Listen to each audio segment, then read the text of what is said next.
వెంకటరెడ్డి వెంకటరమణమ్మల కడుపులో పుట్టిన పులిరా, కష్టజీవి రైతన్న కడుపు పంటవే మా రామన్నా.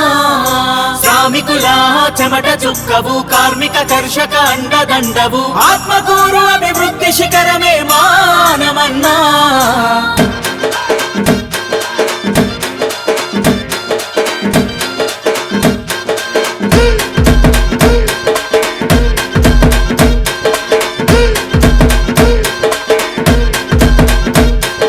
రగరగమండే నిప్పే అతడు పగ పగ జగిసే లావా,